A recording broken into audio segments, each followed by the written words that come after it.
Hi, Lourdes. How are you? Terrific. How are you? I'm really good. Today's our Thursday Q&A. Yes. You're not excited about the Q&A? I am. I am. This is a situation that I think a lot of people encounter. And so I'm really grateful for the question because I think it'll help a lot of people. Mm-hmm. Yeah, no, definitely. I think we've all been there at some point. So let me just put this slide back up for us. Great question. I'll read it. Okay. How can I support a friend who complains all the time without getting drained? So the way that I'm reading that is this person has a friend who's a big complainer. Okay. I'm going to translate.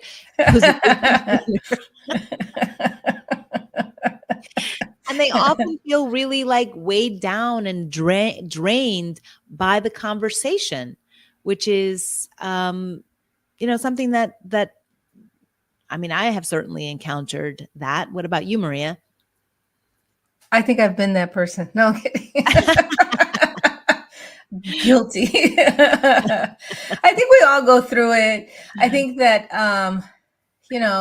there's something to be said about allowing ourselves to have a tiny pity party, but for us to, everywhere we go, it's like, hey, I need a little pity. Hey, I need a little pity. I need a lot more compassion, or poor woe is me. I think that can be very draining on any relationship. And I think it's even a greater drain on the person because it's like they're like under a dark cloud and they have no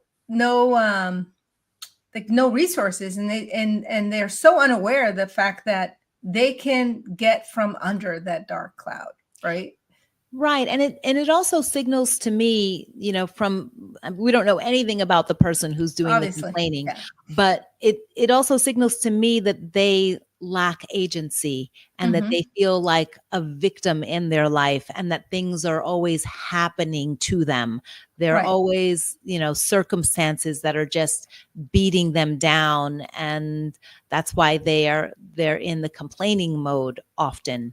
Right. This is their perspective, right? Their perspective of I'm disempowered. This is a habit. Nobody is this way. Your nature is not to be disempowered, but your habits can be disempowering. Right. And your self-talk, the thoughts that you have on repeat will become your beliefs and drive your behavior. And so, just if you are that person who finds yourself constantly complaining about your life and your situation, reach out. Get some help. Yeah, definitely reach out because you could have a better life. You could be happy. You could be happy. And it doesn't take a lot. Right. To get you onto that path. It really doesn't. It's right. a couple of shifts and you're right on the path. And then it's a little bit of work, but you're doing a lot of work complaining. You already are draining your energies in the blaming and complaining and the disempowerment of yourself. Yeah. That does already take a lot of energy. Right. And you're holding yourself back. You're keeping yourself underwater, basically. Right. So let's answer the question for the person that is trying to resolve this issue. Friend. Yeah. It's difficult. It's difficult. But, the first thing that you want to do is, allow yourself to listen with compassion, right? And allow yourself to say, to give it a deadline and say, I'm going to listen to compassion, but I'm going to start, also responding with compassion. And I'm going to, let this person continue to do that maybe the next 2 or 3 times. if they're complaining about the same thing. Put a limit to how often they're going to complain about the exact same thing. These people, usually they're not looking to solve what's happening. They're looking just to complain. But, you're going to give them the compassion. You're going to acknowledge their feelings, and you're going to avoid getting pulled down into that negativity. Right. And that first thing about listening with compassion, so it sounds like from the question that this is like an ongoing problem, and this person may be feeling like they're kind of like on empty with regards to being able to be there for the person that's constantly complaining. But if you see it from the perspective of my role here, my job here is to listen with compassion and ease this person's suffering just purely from the act of being present, being with them, and listening with compassion. I think you as the listener will actually even feel differently, having taken that perspective that I'm going to ease their suffering. Right. You're not going to fix their problems. Right. You're going to ease their suffering by just listening. Yeah. It's a good valid point. Absolutely. And then encourage a positive focus. Ask questions like, well, what's one good thing that happened today, to shift their mindset, or to find the silver lining, right? Because oftentimes, we have to look for the benefit, the gain in the difficulty. And even just bringing awareness and kind of trying to tune into, well, what are the good parts of this, can be helpful. Right. And again, set boundaries. You don't want to drown in their negativity, right? You want you have to, as before, you have to listen with compassion. But you want to also protect yourself from the constant complaints and that persistence without any solutions whatsoever. They're not looking for a solution, and you understand that. Or the obvious solution is something they're not willing to do. And you can set boundaries and say, hey, why don't we take a break from that? Because we've discussed it a lot. You deserve a break. Come from a wanting or a desire to give them a break from their own mental rehashing of the same problem over and over again, by allowing you it allows you to protect yourself and set that boundary. And it also allows them to take a break from their constant rhetoric that is keeping them in this same conversation and maybe the same situation, probably. Yeah. And then model positivity. Share your own experiences in a constructive way to subtly, I'm having difficulty with this word. Will you say it for me, Maria? Subtly influence this other person. And it's also, when you're able to share from your own experiences and, how you handled a similar difficulty or challenge in your life, it might give them ideas of how they might be able to handle it differently. Right. Right. And, practice the emotional detachment, because we don't change other people. They change themselves. They have to just make that decision. And I think that it's very frustrating, especially when it's somebody that you love, that you can see, obviously, this is the solution. Shift to this and you won't have this problem, right? And you can't make people decide to just change or accept your solution.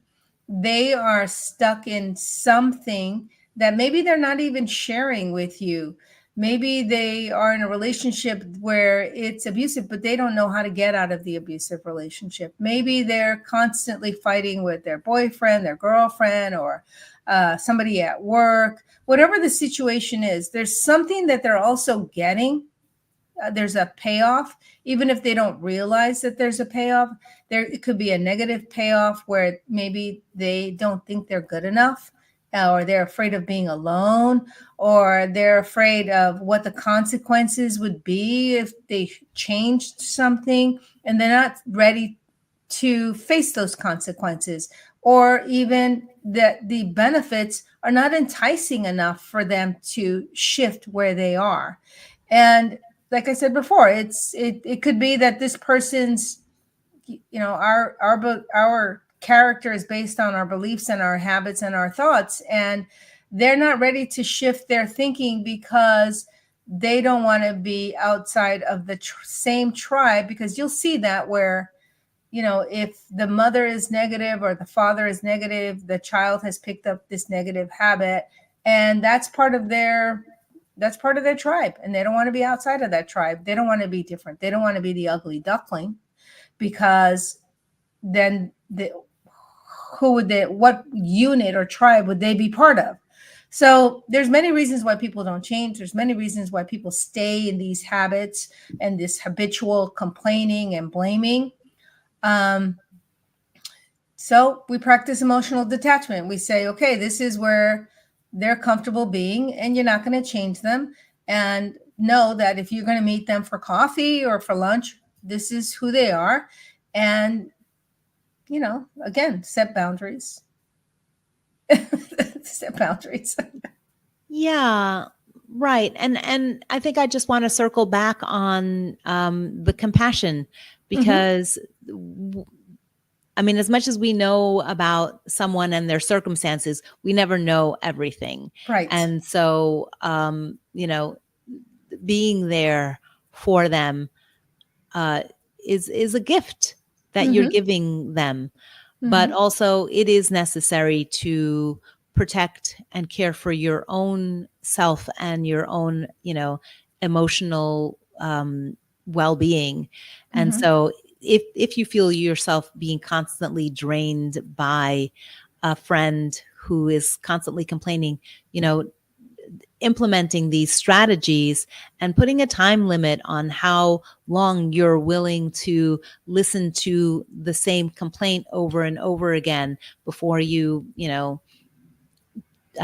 shift into a new conversation and give them and yourself, like Maria said, the benefit of a break from the same thing. And maybe in having that relief, that break, there'll be an opportunity for a creative problem solving that they might come to on their own, because they've had the resource of a distraction, of a break, of just not being in it.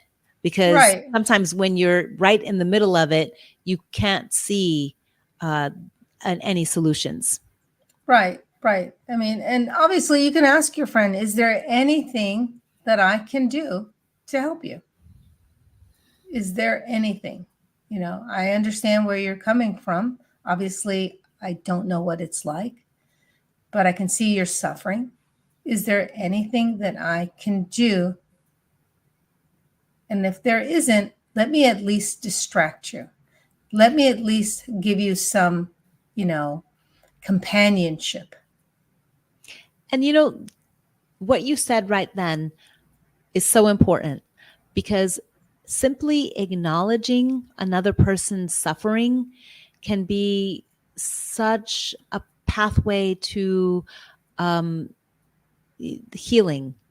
Just that being seen and heard is it, that may be part of what's missing for this person. And so you're verbalizing and acknowledging that, yes, I see that you're suffering, and caring deeply and coming from a place of compassion, really might be part of the thing that helps them heal and move forward. in their lives. Right. And, obviously, there's some chance that your friend or relative needs to seek professional help, whether it's a therapist or a coach. They may need to speak to somebody professionally because, as friends, even when you're therapists, you don't do therapy on your friends because you have to set certain boundaries. And so maybe that person would need professional help, and you would recommend that they seek someone to have a couple of conversations, not, for the rest of their lives, but, a few sessions just to help them feel out what the real problem is and what maybe they could let go of, so that it would allow them to get some traction to move forward. Yeah, definitely. And also this idea of not sacrificing your own health and well-being because you're carrying other people's baggage, helping them to solve their issues, because ultimately it's up to them to change, make a move, or shift their own perspective. It's up to that person to see that they have agency and actually move forward right. in their own lives with regards to facing their challenges and circumstances. But if you feel like you're constantly being dumped on by other people who bring you their problems to solve, that's not a good place to be either. Right. Okay. Great. I think that's it. We will see everyone next week. And, I know it's early, but have a great weekend. I like to skip Friday for some reason, but I don't know. You do you, Maria. Thank you. Thank you. All right. Perfect. Thank you.